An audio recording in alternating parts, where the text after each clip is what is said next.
Buenas tardes, mi nombre es Luis Loría y soy presidente de Ideas Labs, un laboratorio de innovación social, política y regulatoria. Hoy vamos a tratar un tema realmente que a mí me causa mucha curiosidad, realmente no lo termino de entender, pero yo creo que es un tema que va a ser de muchísimo interés para quienes no están familiarizados con él. El título del webinar es Desatando el potencial creativo y productivo, reformas urgentes a la Ley General de Salud. Es probable que ustedes no sepan esto, pero en Costa Rica existe una ley que básicamente es obsoleta y no tiene lógica alguna, que prohíbe, bueno, o impide, ¿verdad?, que profesionales en biología con capacitación de clase mundial puedan trabajar en sus áreas de especialidad bajo ciertas circunstancias. A mí, digamos, esto me llama mucho la atención. Nosotros desde Ideas Labs promovemos un proyecto que se llama Libertad para Trabajar, donde lo que buscamos es eliminar todos aquellos obstáculos, ya sea institucionales o regulatorios, que dificultan, impiden o encarecen que las personas puedan trabajar en Costa Rica. Entonces, digamos, este me pareció un caso bastante extremo y me pareció importante darlo a conocer, y para esto hemos invitado a un conjunto de expertos destacados en la materia. Vamos a iniciar con una presentación con el título Reformas propuestas a la Ley General de Salud, a cargo del doctor Warner Alpizar. Él es profesor investigador del Centro de Investigación en Estructuras Microscópicas, CIEMIC, y del Departamento de Bioquímica de la Escuela de Medicina de la Universidad de Costa Rica. Después de la presentación, inmediatamente vamos a pasar a un conversatorio para entender mejor por qué son necesarias las reformas y cómo benefician a los costarricenses, porque algo muy importante de mencionar desde el inicio es que lo que se propone o lo que se busca con estas reformas no es crear un privilegio injustificado para un grupo en particular, sino realmente abrir muchas oportunidades para científicos costarricenses, para atracción de inversiones y para generación de empleo de productivo en Costa Rica. En este conversatorio van a participar la doctora Gabriela Chavarría Soleil. Ella es profesora investigadora de la Escuela de Biología y del Centro de Investigación en Biología Celular y Molecular de la Universidad de Costa Rica. También nos acompaña la licenciada Ana Cecilia Chávez Quirós. Ella es presidenta del Colegio de Biólogos de Costa Rica. Y el máster en Ingeniería, Carlos Alvarado Ulloa, director de la Escuela de Biología del Tecnológico de Costa Rica. Entonces, les doy la bienvenida a todos nuestros invitados expertos y bueno, les agradezco a todos los que se conectaron puntualmente. Este espacio que hemos abierto también está siendo grabado y lo vamos a compartir posteriormente en nuestras redes sociales. Si tuvieran alguna pregunta, la pueden escribir en el chat y más adelante, si hay oportunidad, las estaremos evacuando. Entonces, podemos iniciar con el primer punto del programa, que sería la presentación, reformas propuestas a la Ley General de Salud, a cargo del doctor Warner Alpizar. Adelante, doctor. Muy buenas tardes a todas y a todos, a don Luis Loría por organizar este webinar y a mis colegas que van a participar posteriormente. Voy a proceder a compartir mi presentación. Y bueno, un poco la idea acá en este momento es enfatizar en más que el cómo, en el por qué esta reforma se hace necesaria desde hace mucho rato, porque como bien lo dijo don Luis, la Ley General de Salud ya pues ya es una adulta mayor y pues requiere pues actualizarla. Entonces, un poco me voy a centrar en esto. Sí voy a matizar un poco en tal vez en los cómo, sin entrar en detalle, pero en la mayoría del tiempo es por qué, desde mi perspectiva, desde mi óptica, esto es necesario. El primer punto, y uno puede discutir mucho, pero por razones de tiempo no va a ser el caso. Entonces me voy a centrar en 3 puntos que yo creo de por qué es necesario reformar la Ley General de Salud. El primero, no sé si el más importante, ustedes le pondrán el orden de importancia que ustedes quieran, pero es que no es concordante ni con el desarrollo biomédico, ni con el desarrollo científico, ni con el desarrollo tecnológico actual.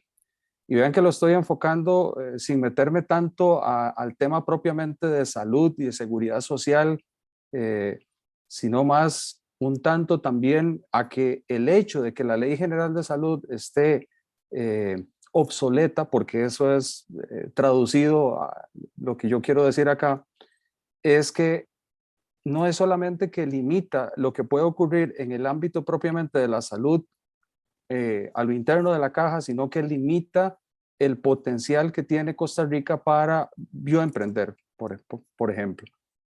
Ahora sí, voy a tratar de justificar por qué yo digo que esto no es concordante con el marco actual, y no solo nacional, sino internacional. Nótese, esta es la Ley General de Salud, tal cual está aprobada al día de hoy, la Ley 5395.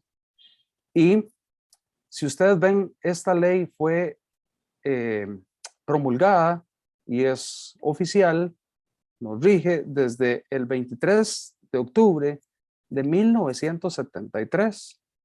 El próximo año esta ley cumple 50 años y hay muchísimos eventos, como dicen popularmente, mucha agua ha corrido debajo del puente en los últimos 50 años en materia de salud y todas las áreas conexas que nutren y se nutren de la salud. Si lo vemos desde la perspectiva de la genómica, la genética, la biología molecular, ¿verdad? Que hacen tantísimo aporte a la salud y que hoy día pues son innegables como componentes de la salud, podemos notar algunos hitos históricos, algunos hechos relevantes que han sucedido desde los 70s. Incluso, bueno, después que esta ley general de salud que data del 1973 fue, entra en vigencia. Por ejemplo, en el año 77 se inventa la secuenciación genética de Sanger, que hoy día todavía sigue siendo utilizada ya en menor medida porque tenemos estrategias de secuenciación modernas, pero siempre una secuenciación como la secuenciación de nueva generación que se usa hoy por hoy tiene que ser confirmada con secuenciación de Sanger. Esta ley es más vieja que la secuenciación de Sanger. La PCR, ¿quién no sabe de PCR hoy por hoy? Con la pandemia, todo el mundo ya aprendió qué es una PCR, para qué sirve. Incluso hasta hablan de cosas técnicas como los valores de CT. Mucha gente ya habla hasta de eso, porque, ¿verdad? Fue inventada por Kary Mullins, que se ganó el premio Nobel por esta invención en el año 1983. En el año 90 inicia el proyecto Genoma Humano, que culmina en el año 2003 con la publicación de la secuencia de nucleótidos que pues hoy día llamamos nuestro genoma humano. Hubo 2 proyectos, uno público, otro privado, y en el año 2003 esta secuencia, la secuencia del genoma humano se publica. Y posterior a eso surge, digamos, hay un boom en materia de tecnología, en materia de desarrollo científico que culmina o que simple y sencillamente viene a potenciar todo lo que es estrategias de secuenciación.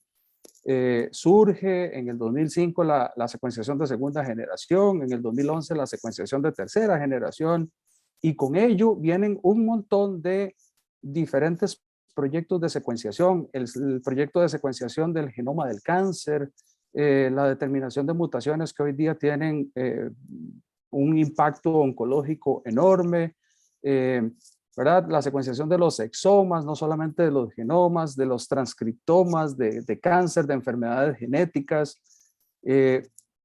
Esto ha avanzado a pasos vertiginosos y gracias, primero, al surgimiento de estas estrategias de secuenciación y a los productos que se generan, que son las secuencias genéticas, la secuencia del genoma humano, la secuencia del cáncer, la secuencia de, pónganle el nombre que ustedes quieran a cualquier patología o trastorno, la salud se nutre. ¿Cómo se nutre? Bueno, gracias a las estrategias de secuenciación y gracias a las secuencias que se generan, se ha podido obtener o refinar y propiciar el descubrimiento de biomarcadores que sirven para determinar el pronóstico de un paciente que sufre de una enfermedad X o de ¿verdad? Una predisposición X.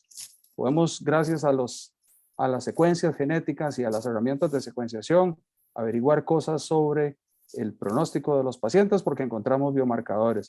También gracias a esas herramientas, hoy día tenemos marcadores farmacogenéticos que nos permiten determinar la respuesta de una persona ante un tratamiento determinado y gracias a ello podemos ajustar la dosis para que sea la dosis correcta en el paciente correcto. También gracias a la secuenciación podemos hoy día estratificar a los pacientes que sufren diferentes patologías de acuerdo con características moleculares y eso lleva a lo que hoy día es la estrategia moderna, la personalización de la medicina. Esto es darle el medicamento correcto a la persona correcta en función de sus características genéticas y moleculares. Esto también ha permitido el reposicionamiento de drogas. ¿Esto qué quiere decir?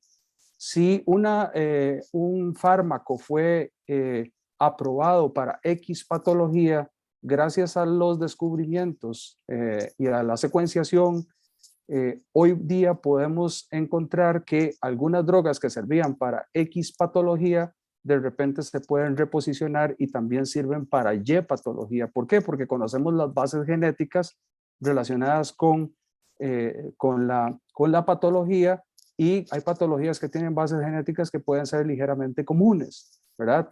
Sirve además, gracias a la secuenciación y a las estrategias y a los genomas, también podemos identificar perfiles moleculares que sirven o que tienen relevancia en el diagnóstico de enfermedades. Por ejemplo, las clasificaciones, yo soy del tema de cáncer, las clasificaciones de ciertos tipos de cáncer que son difíciles a veces de distinguir, como por ejemplo los tumores del sistema nervioso central, hoy día incorporan características genéticas. Si usted tiene esta mutación, usted tiene un glioblastoma o un glioma de alto grado o uno de bajo grado.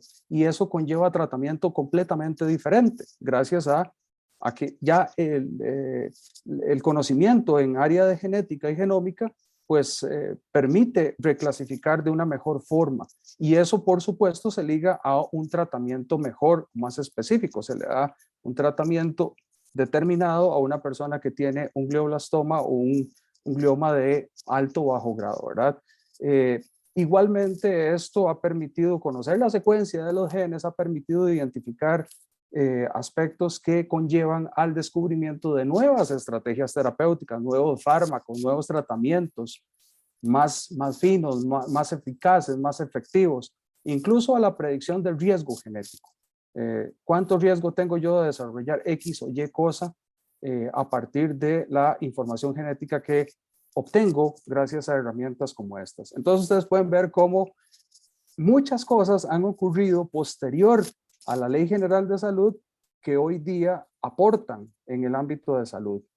Y no solo eso, aquí también tenemos, por ejemplo, hoy día hablamos de terapia génica, que se empieza a hablar en los años 90. Tenemos terapias aprobadas basadas en terapia génica, es decir, incorporación de material genético que curan enfermedades, como cuáles, como algunos tipos de patologías retinales. Hay una terapia que se llama Luxturna, que es terapia génica.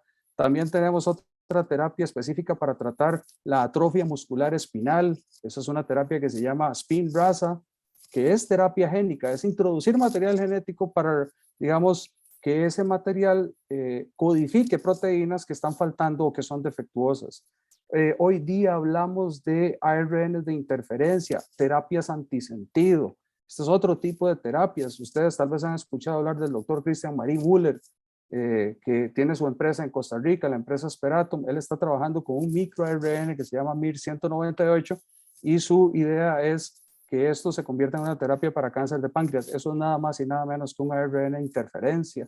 Hoy día también ya hablamos de terapias basadas en una estrategia de editaje genético que se llama CRISPR, que son como unas tijeras para editar genes, para corregir mutaciones, reemplazar esta posición en el genoma por esta otra. Es decir, esa es la biología molecular aportando a la medicina, a la salud, ¿verdad? Entonces, claramente ya vemos por qué yo digo que no es concordante la Ley General de Salud con lo actual. Pero si fuera poco, pues resulta que en la Ley General de Salud, en el artículo 83, define tres tipos de laboratorios. Eso es los tres tipos de laboratorio que define la Ley General de Salud. Laboratorios de análisis químico-clínicos, bancos de sangre, y esta categoría es particularmente importante. Pero ojo, la Ley General de Salud no los define como laboratorios de salud, sino que los define como laboratorios de microbiología y química clínica. Debo decir que la ley que promulga la creación del Colegio de Microbiólogos y Químicos Clínicos es de 1949. Es decir, data de 4 años antes de que se descubre o que se propone la estructura misma del ADN. Pero bueno, son leyes que claramente no se ajustan a la realidad.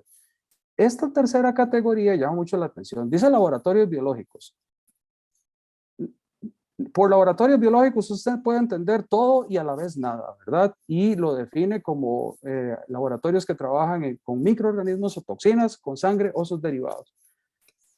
Esto no concuerda con la realidad. Posiblemente algo así concuerda más con la realidad, donde evidentemente es innegable que tienen que haber laboratorios como los dos primeros.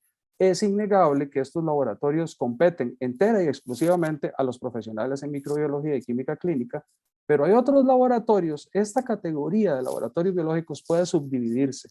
Esto es más actualizado. Laboratorios de patología, pues ya existen claramente, ¿verdad? Pero esta ley además dice que los únicos y exclusivos regentes de estos tres tipos de laboratorios son los profesionales en microbiología y química clínica. ¿Qué pasa con un laboratorio de patología? Claramente, o muy posiblemente, eso tiene que regentarlo un médico especialista en patología. Y hay otros, laboratorios biológicos mejor definidos, podría, digamos, precisarse mejor su definición, ampliarse, meterse, contextualizarse el actual. Laboratorios de bancos de tejido y cultivo celular. Esto prácticamente era ciencia ficción en los años 70. Laboratorios de genética y biología molecular. Hoy día yo puedo hacer diagnóstico molecular de enfermedades genéticas, puedo hacer diagnóstico molecular de mutaciones que predisponen a desarrollar cáncer, y estos laboratorios pueden operar incluso en el ámbito privado. Yo puedo, con mi experticia en cáncer, eventualmente fundar un laboratorio de estos. No lo puedo regentar a pesar de tener un PhD en biología del cáncer. Gracias o en parte porque la ley no nos lo permite a como está estructurada. Hay laboratorios de investigación básica, es decir, hay otras categorías. Creo que esto se va a referir más en el conversatorio el doctor Carlos Alvarado. Ahora, otro punto, y es que algunas reformas se han generado. O sea, la Ley General de Salud, esa ha tenido parches, pero hay algunas que no tienen sustento técnico. Por ejemplo, el artículo 40 define a la ley de la Ley General de Salud, sufrió una reforma en el 2004. Antes del 2004, el artículo 40 decía esto, que se consideraban profesionales en ciencias de la salud a estas carreras. Y adicional tenía un segundo párrafo. Este párrafo estaba muy bien pensado por el legislador. El legislador en los años 70 dijo, ok, puede ser que con el tiempo aparezcan nuevos perfiles, nuevas carreras, nuevas clasificaciones, laborales que tengan que ser incluidas en en la rama de profesionales de la salud. Y entonces lo dejaron abierto. Dijeron que podía ser cualquier profesional que de manera principal, incidental o auxiliar estuviera relacionado con la salud, eso sí, limitándose siempre al área técnica que el título, es decir, el grado académico que obtuvo, legalmente le confería. Y decía ese artículo que si esas personas con esas formaciones se entendían como obligados colaboradores de las autoridades de salud, particularmente en situaciones de emergencias. Por ejemplo, durante la pandemia. Si por alguna razón se nos hubiera acabado el capital humano para hacer diagnóstico del virus, los biólogos moleculares, los biotecnólogos, entre otros, con formación en esas áreas, podían entrar en acción. Pero, ¿qué fue lo que sucedió? En el 2004 se hace una reforma y desaparece el segundo párrafo, sin ninguna justificación importante, y además esto es lo que queda en el artículo 40. Se incluyen dos nuevas profesiones, nutrición y psicología clínica, que no estaban. Eso está bien, pero se dejó básicamente, o sea, se generó una lista taxativa. Y eso pues generó una serie de pronunciamientos de parte de diferentes entidades gubernamentales ante consultas que hacían los colegios como el de biólogos, el mismo colegio de microbiólogos. Y hay un dictamen interesante de la Procuraduría General de la República en este término. Y es este dictamen del 2005. Resulta que hubo una serie de consultas y la Procuraduría, a raíz de ese cambio, se pronuncia de esta forma. Dicen, esto es textual: consideramos que el carácter de ciencia de una disciplina, ojo, debe establecerse a partir de criterios técnicos. Lo mismo sucede con el concepto de ciencias de la salud. En ese sentido, no es una norma legal la que determina si una ciencia es o no ciencia de la salud. Claramente ellos dicen el reconocimiento o desconocimiento legal del carácter de disciplina como ciencia de salud no borra la naturaleza de esta ciencia, pero legalmente le confiere ciertas, es decir, hay un marco jurídico en donde ya se delimita. Entonces dicen ellos, es por ello que debe esperarse de la decisión legislativa que sea razonable y que esa razonabilidad no se debe dejar considerar, o que no se puede dejar de considerar, criterios técnicos y científicos. ¿Con qué criterio técnico o científico hicieron esa reforma? Bueno, en ese mismo dictamen menciona de que, bueno, que claramente esa actualización lleva a una lista taxativa, es decir, un numerus clausus, en términos más legales, ¿verdad?, que impide al operador jurídico incluir otras profesiones. O sea, al sacar el segundo párrafo ya desaparece cualquier posibilidad de que otras profesiones sean incluidas. ¿Con qué fin se hace eso? Ojo, después ellos dan un ejemplo. En ese momento, la diputada Kira de la Rosa Alvarado, en el expediente número 14.852, dice en las discusiones, acogimos una moción para que se limitara a los profesionales en ciencias de la salud, de manera que no se abriese un portillo para que otras profesiones, como decía el proyecto original, ojo, que también eran ciencias de la salud.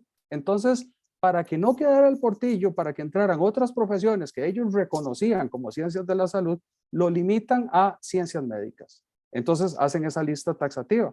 Pero llama la atención que la Procuraduría dice, una afirmación como esta puede puede cuestionarse, dice, porque no todas las profesiones enumeradas, por ejemplo, la psicología, son ciencias médicas. Claramente la psicología es una ciencia social, no es una ciencia médica.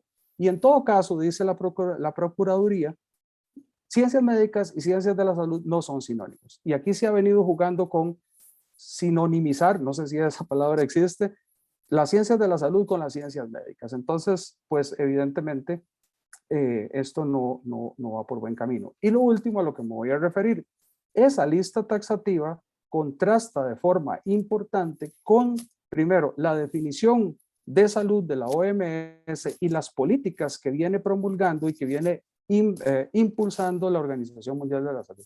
Esta es la definición que da la Organización Mundial de la Salud lo define como la salud es un estado de completo bienestar físico, mental, social y no solamente la ausencia de afecciones o enfermedades.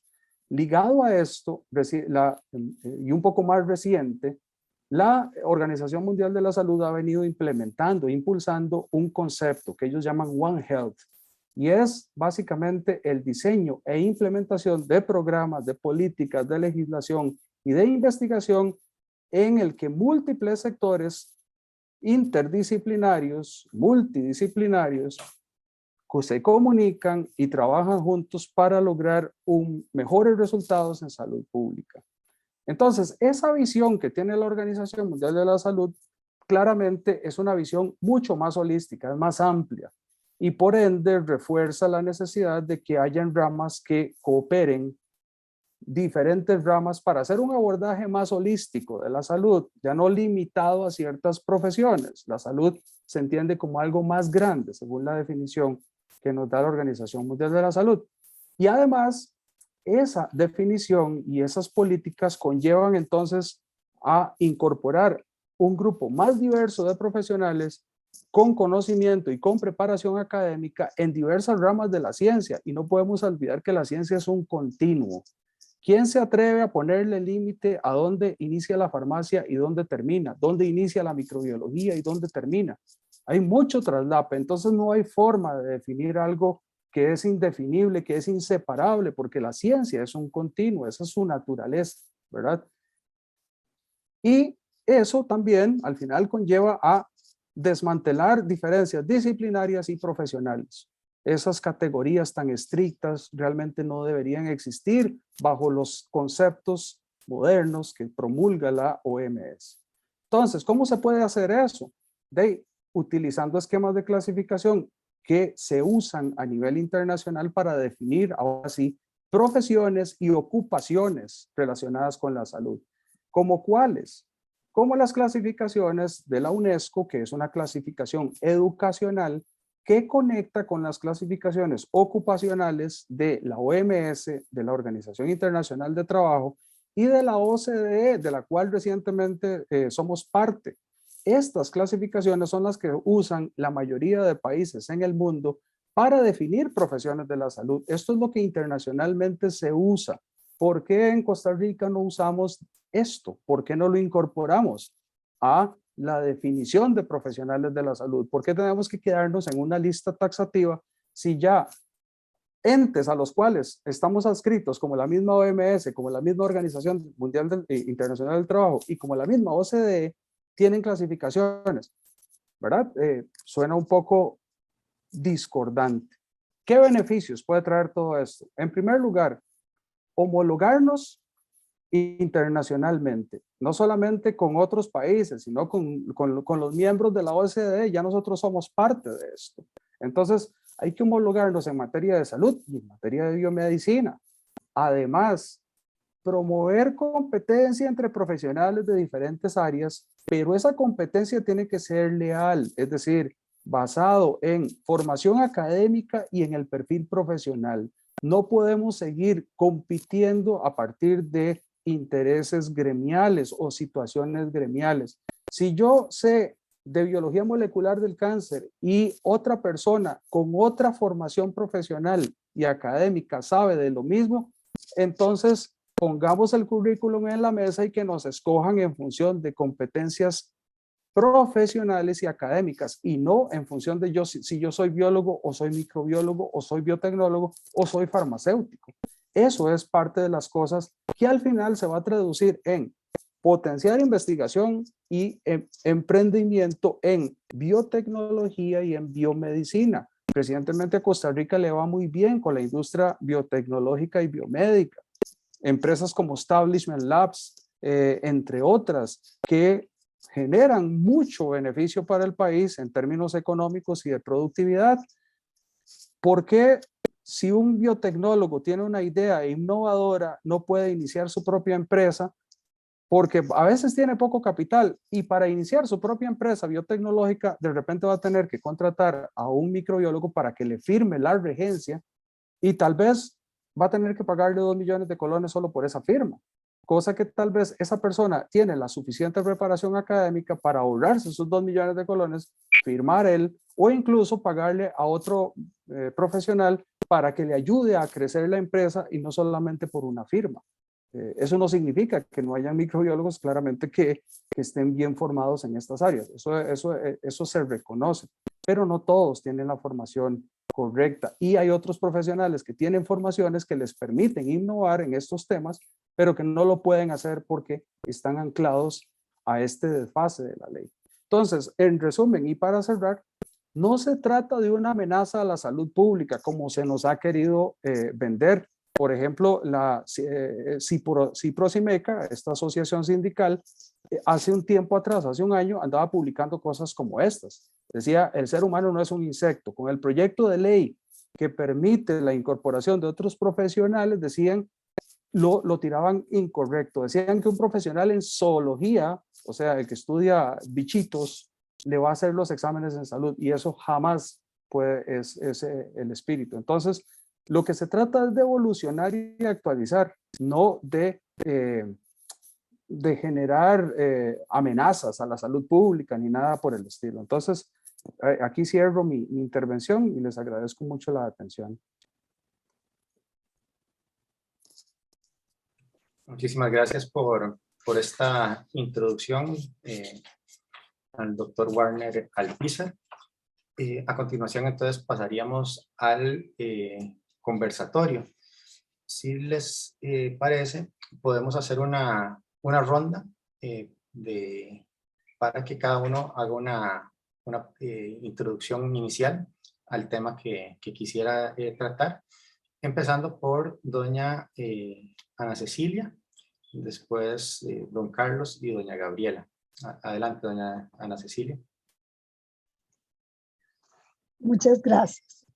Sí, yo quisiera hacer énfasis en lo que es la posibilidad de los biólogos para poder trabajar en todas las áreas que ha mencionado el doctor Alpizar en su presentación. Tenemos, digamos, la situación de que esta normativa tan inflexible, tan antigua, no da esas oportunidades para que los profesionales en biología puedan desarrollarse y puedan ejercer su profesión adecuadamente. Claro está que todos conocen, ¿verdad? Relacionan a los biólogos, como lo dijo, ¿verdad? Capturando bichitos o analizando la naturaleza. Pero el área de la biología es sumamente amplia y por esa razón el Colegio de Biólogos ha establecido procedimientos para declarar la idoneidad de los diferentes profesionales, de tal manera de que se asegure de que cada profesional va a ejercer en el campo en el que está formado. Por lo tanto, se da toda la seguridad y se establece, digamos, la responsabilidad profesional de que un profesional que está calificado para trabajar en el área de las ciencias de la salud tiene esa formación para hacerlo así. Por lo tanto, no es que ningún botánico, ningún zoólogo va a estar trabajando en las áreas de ciencias de la salud, sino que serán los compañeros de biotecnología y los de biología celular, molecular, genética, los que están formados en esa área. Entonces ahí, digamos, un punto muy importante de la responsabilidad que el colegio tiene respecto a dar la fe, digamos, de que estos profesionales tienen la capacitación y la formación para desempeñarse en estos campos. Otro aspecto, ¿verdad?, que es muy importante y es que lo mencionó también don Warner, es el tema de las regencias en los laboratorios, o sea, donde tenemos las situaciones de que profesionales que tienen toda la formación, tienen su doctorado y no pueden ser regentes de un laboratorio. Tienen que contratar a un microbiólogo porque la ley lo estableció así en 1949. Y podemos entender esa, digamos, lógica de que lo que se quería era que estuviera respaldado por un colegio profesional, que en ese momento el que existía era el colegio de microbiólogos. Sin embargo, en 1968 se crea el Colegio de Biólogos y, bueno, otros colegios que pueden, bueno, el Colegio de Médicos, por supuesto, ya existía, que también pueden representar. Entonces, en estos campos, lo que se está buscando no es de que solamente los colegiados de una profesión puedan ser los regentes, sino que dependiendo de la formación de cada uno y del tipo de laboratorios que se está trabajando, entonces puedan ejercer. Por eso se propone, como bien lo expuso el doctor Alpiza, esas diferentes categorías de laboratorios, donde dos de ellas exclusivamente microbiólogos, una exclusivamente de médicos, pero todas las otras pueden trabajar las otras profesiones siempre y cuando tengan la formación. ¿Esto qué quiere decir? Que un microbiólogo que se especializó en biología molecular, hizo su maestría y doctorado, perfectamente podría estar regentando uno de esos laboratorios, pero no es una tarea exclusiva de ellos. Y eso es importantísimo entenderlo, ¿verdad? Porque no estamos marcando la cancha para que otros no lo puedan hacer, sino por el contrario, se está ampliando para que sean múltiples profesiones con buena formación las que así puedan cumplir. Entonces, ese sería el primer punto mío para destacar. Magnífico, muchas gracias, doña Ana Cecilia. Ahora seguimos con don Carlos. Muchísimas gracias. Bueno, yo tengo ahí como varios puntos que retomar de acuerdo a lo que dijo don Warner. El primer punto que dijo él, pues llama mucho la atención en cuanto a que no es concordante la ley actual con el desarrollo biomédico, científico y tecnológico actual.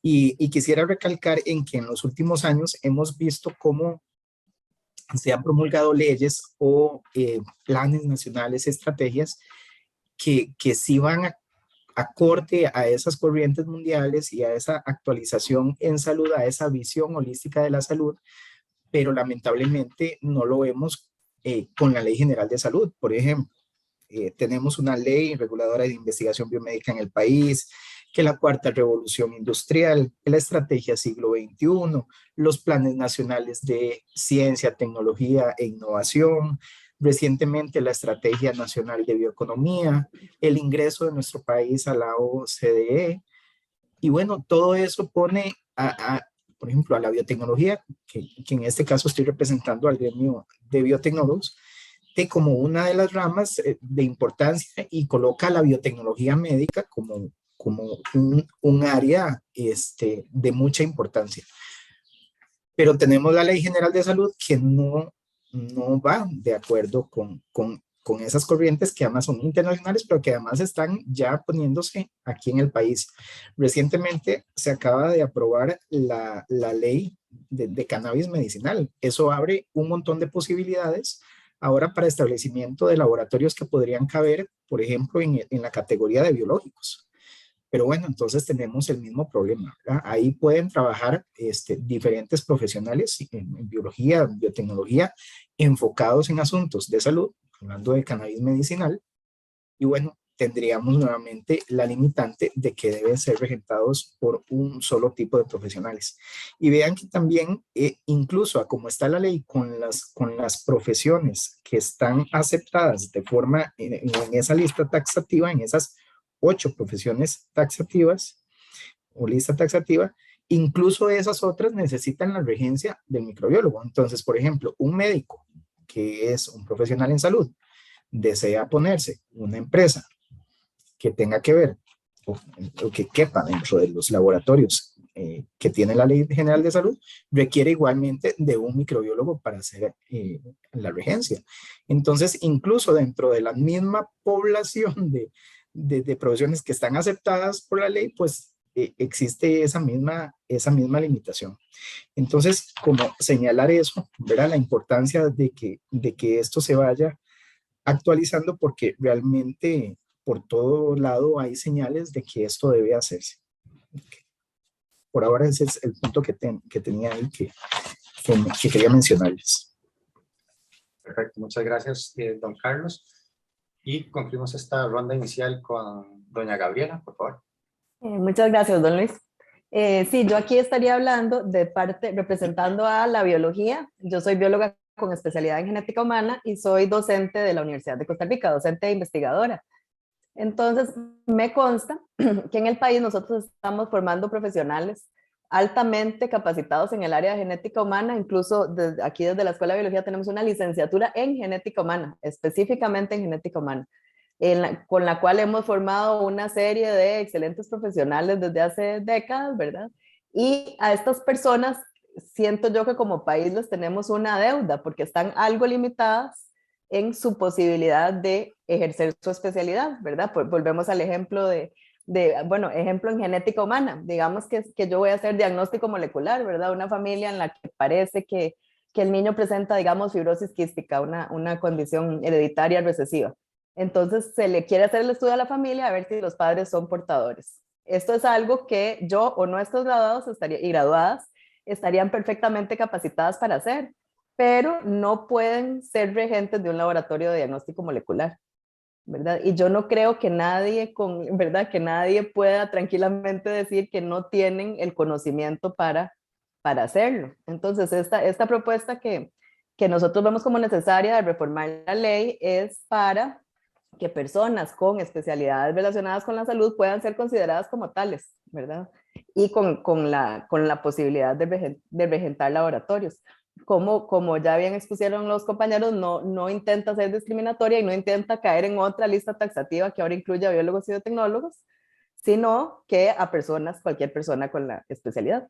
Y tal vez para cerrar, hay también una cierta contradicción en el hecho de que, por ejemplo, don Warner y yo somos investigadores acreditados ante el Consejo Nacional de Investigaciones en Salud, por ejemplo, ¿verdad? Cumpliendo con todos los requisitos de la Ley Reguladora de Investigación Biomédica. Entonces, sí somos investigadores en salud, pero no seríamos considerados como profesionales de la salud. Muchas gracias. Sí, perfecto, doña Gabriela. Si le parece, sigamos con usted en esta segunda ronda. ¿Usted podría darnos algún ejemplo específico de genética humana, de trabajo que estén realizando los graduados de sus programas o costarricenses que se han especializado en el exterior, que han sacado estudios de posgrado, de doctorado, que son activos en investigación científica? Sí, por ejemplo, aquí mismo en el país, en la pandemia sucedió que varias personas, profesionales graduadas, por ejemplo, de biología, empezaron a trabajar en laboratorios donde hubo altos requerimientos profesionales para los análisis moleculares del COVID, empezaron a trabajar en diversos laboratorios e incluso han sido las personas encargadas del diagnóstico molecular de COVID en algunos laboratorios, ¿verdad? Pero a la hora, y esto es a nivel privado, digamos, ¿verdad? A la hora de firmar esos análisis, hay un regente que es un profesional en microbiología, ¿verdad? Pero sí tenemos, o sea, personas que realmente están trabajando actualmente en el área de la salud. E internacionalmente, donde no hay estos impedimentos, sí hay muchísimos ejemplos de personas profesionales trabajando en el exterior. En el instituto donde yo me hice mi doctorado, por ejemplo, la persona encargada del servicio de todo el diagnóstico molecular era una bióloga, ¿verdad? Esto no es inusual en el exterior. Sí, tal vez antes de continuar, una pregunta para todos, digamos. A mí realmente me sorprende esta regulación y, bueno, ¿conocen ustedes de algún caso similar en el mundo, digamos, donde se limite a profesionales en la ciencia, digamos, a trabajar con libertad? Sí. Doña Ana Cecilia. Bueno, creo que no, porque en primer lugar porque no existe, digamos, esa hegemonía de un colegio por encima de los demás, sino que están establecidas, digamos, las competencias definidas. Entonces, no se da esa situación donde solamente los profesionales de un colegio pueden ser los regentes en todas estas áreas.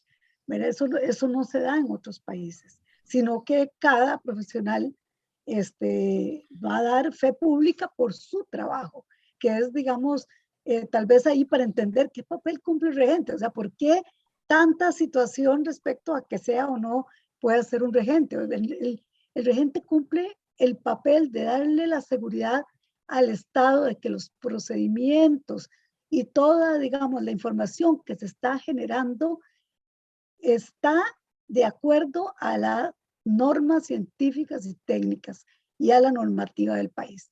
Entonces, el que firma es el que asegura, por ejemplo, este análisis de COVID-19 y aquí dice que no tiene COVID y eso es palabra a creer, porque lo firmó el regente, ¿verdad?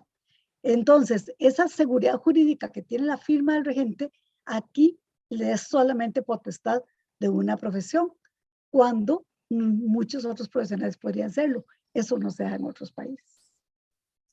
Además, don Luis, si me permite, Claro, adelante. cuando usted va, digamos, a otros países, bueno, y aquí también se hace, digamos, lo que se estila ahora por el grado de complejidad de las tecnologías y de los desarrollos que se hacen, es que sean grupos multidisciplinarios, ¿verdad? Interdisciplinarios, o sea, trabaja un médico, un microbiólogo, un bioquímico, o sea, un biotecnólogo. Entonces, realmente es hacia ese objetivo, con esa visión que también se desea que se actualice la Ley General de Salud, ¿verdad? Y esto se refleja en la actualización, en la diversidad de laboratorios que se están proponiendo, ¿verdad? Precisamente para fomentar los trabajos interdisciplinarios por la complejidad de las tecnologías que hay.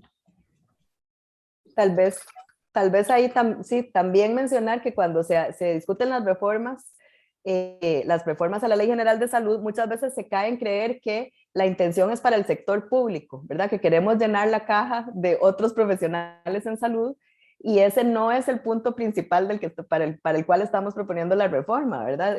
Está la parte de emprendimiento que en la actualidad está en cierta forma limitada, ¿verdad? Y también en el sector privado, pero teniendo muy claro que no hay intención de tomar los laboratorios microbiológicos, ¿verdad? Nadie está proponiendo que profesionales en genética humana van a hacer exámenes de orina, por ejemplo, ¿verdad? Que a veces se quiere ver de esa forma y esa no es la intención. Magnífico, gracias por la aclaración. Bueno, en términos generales, ¿verdad? Desde un punto de vista de historia de la evolución de la tecnología, o sea, la innovación es entendida como cambio, ¿verdad? Y la innovación es imposible cuando el cambio no es permitido, ¿verdad? Entonces, a mí me parece que es importante, digamos, explicar cuáles son las consecuencias digamos, de esta regulación, no solo para los biólogos, ¿verdad? Que son los más directamente afectados, pero tal vez explicar cuáles son las oportunidades que se está perdiendo el país, ¿verdad? O sea que nosotros no somos una isla sin relación con el resto del mundo, ¿verdad? Estamos interconectados, la ciencia, la tecnología avanzan de manera muy, muy rápida y simplemente no nos van a esperar a nosotros aquí en Costa Rica que resolvamos un tema de estos para ver si nos subimos y podemos aportar en ese espacio. Entonces, adelante el que quiera referirse a estos temas. Sí. Tal vez a mí me gustaría iniciar. Don Luis, tal y como usted lo dice, necesitamos, bueno, se conoce que los países desarrollados son desarrollados precisamente porque el factor de innovación es fuerte ahí. Ahora, la innovación está relacionada con que haya flexibilidad para poder trabajar y además que haya un clima, digámoslo así, un clima de negocios que lo permita.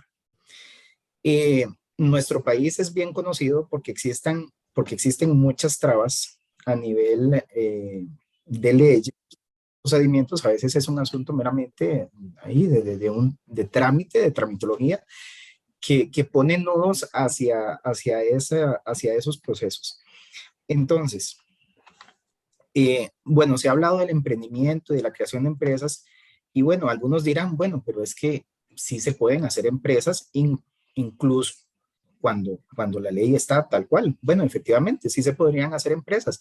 Lo que pasa es que lo que necesitamos es que hayan nuevas empresas, emprendimientos, y sabemos que los emprendimientos, por definición, hay ciertas limitaciones, o siempre hay limitaciones, o donde el capital es un factor importante y limitante, Por lo tanto, es aprovechar los recursos de conocimiento, ¿verdad? Y además la acreditación que se tiene para ejercer, pues es lo que permite que estas empresas se desarrollen y que el hecho de que las regencias estén limitadas a un solo tipo de profesional realmente es una limitación al clima de negocios de nuestro país, ¿verdad?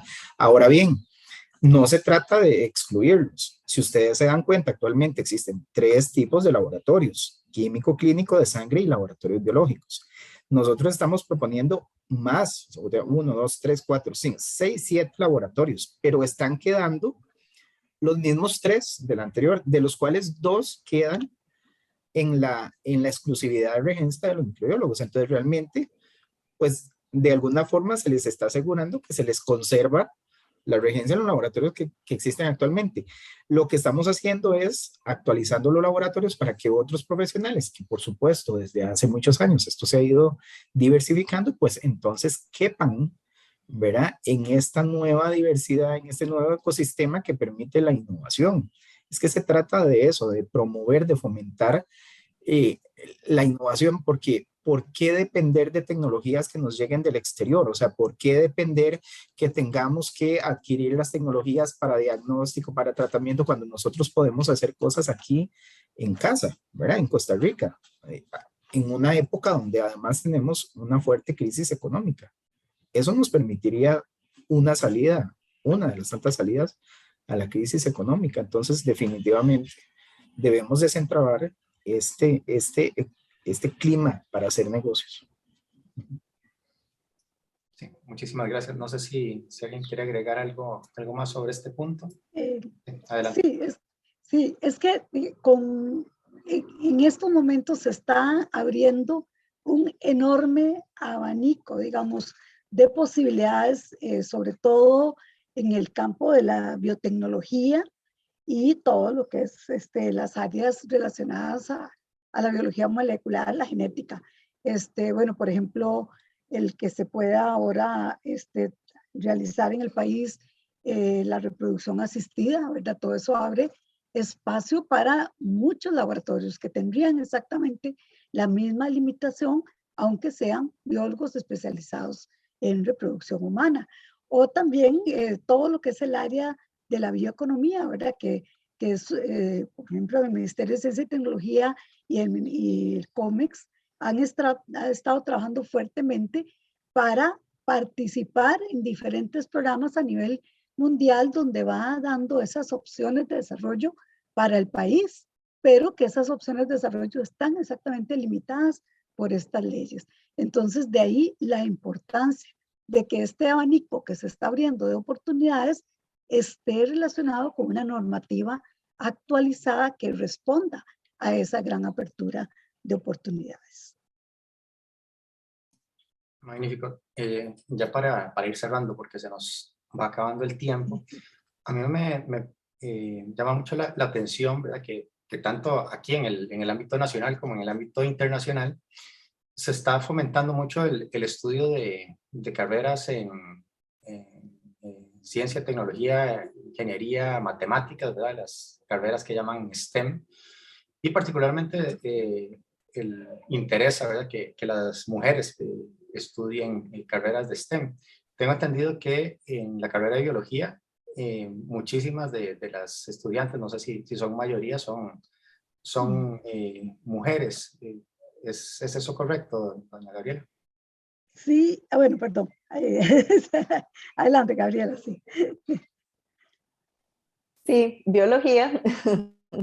Exactamente, desde el punto de vista de mujeres en ciencia, biología es un buen ejemplo, digamos, que no es equivalente necesariamente con lo que vemos mucho de las otras ciencias básicas, ¿verdad? Matemática, física, donde tradicionalmente las mujeres han estado subrepresentadas, pero como el reto está en otro lado, ¿verdad? No en lograr un buen ingreso de mujeres a la carrera, que esto se tiene, ¿verdad? Hay una muy buena representación femenina. Donde se va viendo la brecha es conforme se avanza, digamos, en el mundo académico, ¿verdad? Conforme se avanza hacia los niveles de posgrado o hacia puestos de dirección en instituciones académicas, ahí empezamos a ver la diferencia entre hombres y mujeres y representación, ¿verdad? Pero la carrera de biología tiene una muy buena representación femenina en ciencias. Sí, bueno, estamos en este momento, ¿verdad? Por estar en el mes de la mujer, hicimos como un sondeo, ¿verdad? Exactamente cómo estaban los números de biólogos y biólogas. Anda muy parejo, con una leve, digamos, mayor número de mujeres biólogas. Y a nivel también, entramos desde las primeras graduadas de la Escuela de Biología, fueron más mujeres que hombres, siempre. Entonces, ha sido muy interesante este proceso. Abrimos, como decir, un concurso, ¿verdad?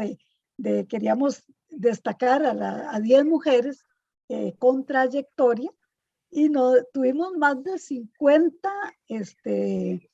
candidatas, digamos, para seleccionar esas 10 mujeres. O sea que había una gran oferta, lo cual pues ha sido muy satisfactorio, ¿verdad? Ver la cantidad de mujeres que se han desarrollado en el campo de la biología, que han tenido que superar, como bien lo expone Gabriela, estas limitaciones, ¿verdad? Que se forman, se gradúan, pero es a la hora de entrar en la competencia donde tienen sus problemas.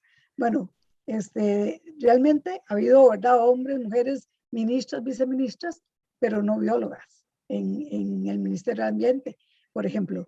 Bueno, sí, en el Ministerio de Ciencia y Tecnología, una bióloga ya fue ministra de Ciencia y Tecnología, pero sí hay, digamos, esas limitaciones para poderse incorporar en puestos de dirección a nivel nacional.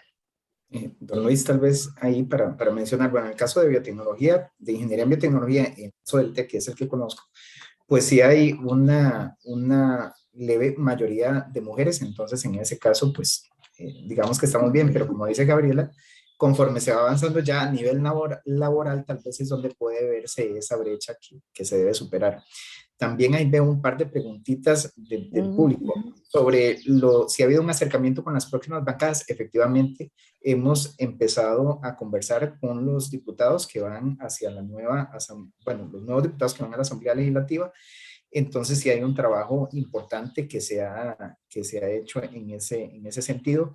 Y lo otro, la diferencia con respecto al proyecto de ley anterior. Bueno, una de las cosas que fueron señaladas fue que podía interpretarse que ¿verdad? Al abrir el espacio para nuevos profesionales en salud, pues se podía interpretar que entonces serían beneficiarios de los incentivos médicos. Sin embargo, no es el objetivo de este proyecto de ley, nunca lo ha sido, ¿verdad? Que los profesionales en salud que se estarían uniendo sean beneficiarios de esto. Entonces, esa es una de las cosas que se están, digamos, corrigiendo de forma que sea explícito que no serán beneficiarios de eso. Para aclarar ese punto. Muchísimas gracias. Yo creo que por razón de tiempo vamos a tener que ir concluyendo el conversatorio. No, o sea, a mí nuevamente me interesa, digamos, señalar la enorme contradicción que existe al querer promover, digamos, el estudio de las ciencias, tanto en hombres como en mujeres, el estar graduando profesionales de clase mundial que pueden continuar sus estudios de posgrado en el exterior y graduarse con éxito. Y estas personas pueden posteriormente montar sus laboratorios, dirigir sus laboratorios en el exterior, y les estamos negando esta posibilidad de hacerlo en Costa Rica. Y tal vez pensemos incluso en no solamente los costarricenses, los y las costarricenses, sino estamos hablando de la posibilidad de que talento especializado en estas áreas se venga a establecer al país para abrir sus empresas, para brindar servicios al resto del mundo, ¿verdad? Entonces, realmente, al menos a mí no me hace ningún sentido. Espero que todos se hayan podido informar acerca de lo que se trata, y va a ser necesario continuar la conversación. Es un tema, digamos, que no está para nada resuelto, sigue en discusión, y bueno, esperemos que para el bien de Costa Rica se puedan abrir, digamos, estas oportunidades que permitan desatar este potencial creativo y productivo que actualmente se está desperdiciando por una ley que está obsoleta y que beneficia a un grupo particular. Eso realmente, digamos, no hace ningún sentido, no está acorde a las prácticas internacionales y es, digamos, realmente una injusticia para quienes quieren trabajar y desarrollar actividades productivas en el país. Entonces, nuevamente les agradezco a todos los invitados expertos y también a los participantes que se unieron en el público y también a quienes nos van a ver posteriormente en la grabación del evento. Muchísimas gracias.